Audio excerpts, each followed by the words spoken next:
So let's switch gears for a second and talk about what I brought you on the channel to talk about, because you have a post on your website called The Great Affordable 1911, and you talk about what affordable means. And that really hit home because this is the affordable armory.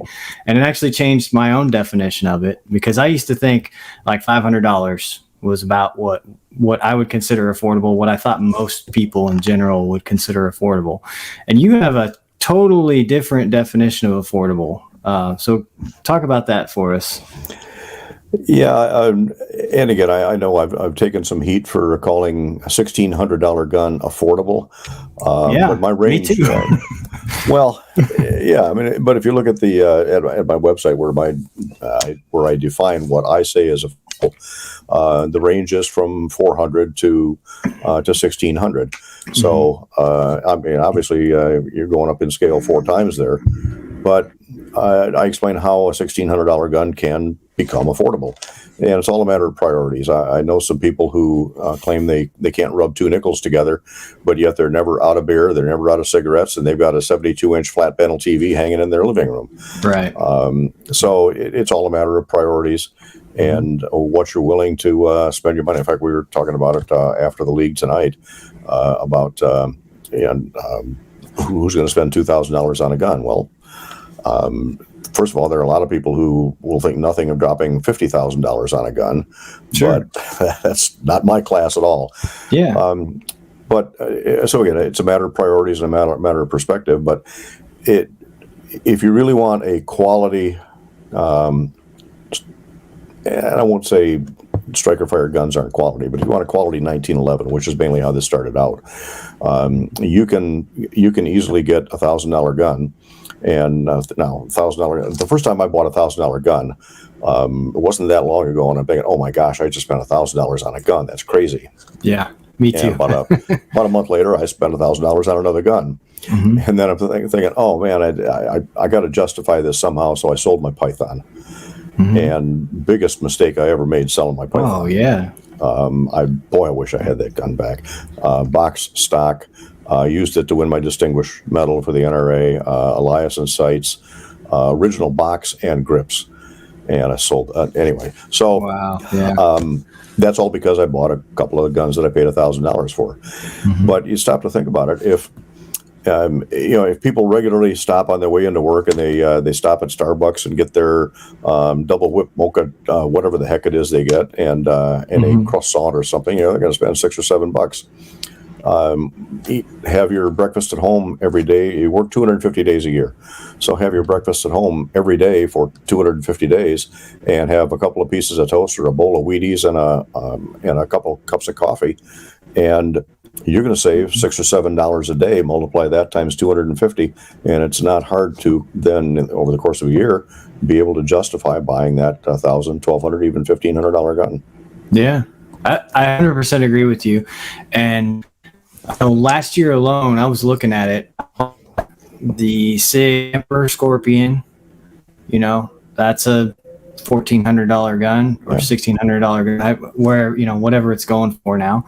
I bought the Mark 25, the P226 Mark 25, which was really $800 gun, but going for $1,200-$1,400 these days. I bought an AR that was over $1,000. I probably bought 5 or 6 guns that were over $1,000, and didn't even until I looked back at it. And the War Poet, that was the other one, the War Poet pistol. I don't know if you're familiar with that one. It's Right. You are? Yeah. Okay. It's the Shadow Systems block clone kind of thing, and that's a $1,200 pistol too. And people were saying exactly that, like, how is that affordable? That's not affordable gun. That's cost so much money. And I'm like, it's a matter of priorities. To me, I really wanted, so I did kind of like what you did. I looked at my gun safe and I was like, all right, what can I get rid of? So I did sell a couple of them. But it's also, guns are my thing. That's the thing that I have no problem now spending money. I'm not into cars, I'm not an outdoors guy or whatever, So I think that, people that go hiking and they spend $400 on a backpack are out of their minds, but to them, they're like, I need this $400 backpack. Right.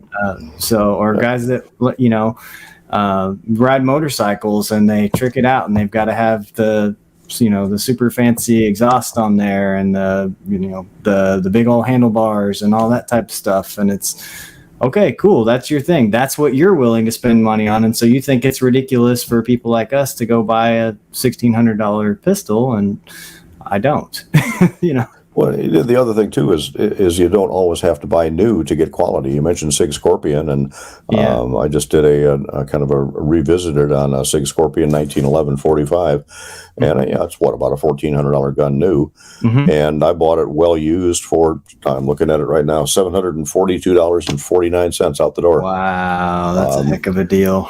I bought several Dan Wessons for under $1,000. I bought a Les Bear for, I think it was $1,100. I bought a Wilson Pro that was special ordered, and the whole build sheet on it came just shy of $4,000. I bought it gently used with, I think it was 8 Wilson magazines, and I paid $1,900 for it. So, again, it's a matter of priorities and what you're willing to save for. But again, if you just cut out the Starbucks, even if you only do McDonald's every day and you spend $5 at the McDonald's drive-through, you can spend $1 at home on eating, like I say, decent, whether it's toast or Wheaties or whatever. And right. You can do it at home for $1. You're saving $4 a day, 250 days of work. That's $1,000. Right. Yeah. Absolutely. That's I completely agree. Also, what you just touched on, you could talk about that, like shopping around and finding deals. Someone in my first chat mentioned pawn shops, which I don't know if you do pawn shops. I don't really shop pawn shops anymore. But used guns, consignment guns, great way to find deals. Yeah, well, the Wilson that I bought, it was on consignment. One of those things I happened to stop in the store and look at it, and I wasn't fond of the fact it was a Cerakote green, but hey, it was a Wilson, and it was a decent price. And I told myself that if it was there the next time I stopped in, I had to get it. It was meant to be. And of course, I asked the salesperson to call the owner and see if he'll. I made an offer and said, see if he'll take the offer. If he'll take it, I'll buy it. Well, he took it, so I bought it. It was substantially less than they had it listed for. So shop around and don't be afraid to bargain.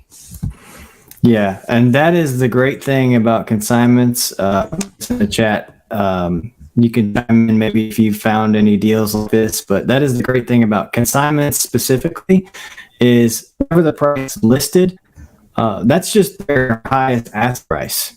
You can ask the shop to call whoever put it on, as he just mentioned, and oftentimes for them, a little bit less, depending on the, if it's a $1,500 gun and you call and say, well, hey, I've got $1,100 cash, would you take it? And sometimes, depending on if they really want to get rid of it or they just need the money, they'll take it. I see it all the time. I bought a Glock that I had absolutely, let me see if I can look it up here. I had absolutely no interest in this particular Glock, but where are we here? It was a Glock 30, and I bought it used.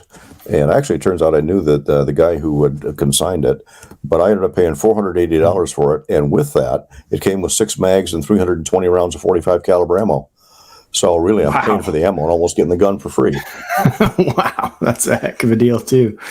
Goodness. Yeah, another one of those where I wanted the ammo more than I wanted the gun, so I asked him if they'd call the owner and see what he'd take for it, and now I own a Glock 30 that is a really nice gun. I don't take it out of the safe very often, but again, look around and I see that William Manny is saying he's a big fan of Dan Wessons, and I kind of got sold on Dan Wessons. I mean, to me, it is the premier production 1911. And I've got several and been real happy, but I think I bought a blemish off of, I don't know if I can mention Gunbroker here or not, but Gunbroker has been my friend. And then I bought several of them used, and I don't think I ever bought a new Dan Wesson other than a blemish model. And again, it's going to get blemished throwing it out of the holster a few times. Yeah, for sure. Yeah, absolutely. Well, especially, I mean, I use Kydex holsters primarily, so all my guns get scuffed. Yeah. Literally all of them. So anyway, affordable is different things to different people, but things can be affordable if you make it a priority. Yeah, I agree. Priority and patience and shop for deals. Put those three things together and anything can be affordable.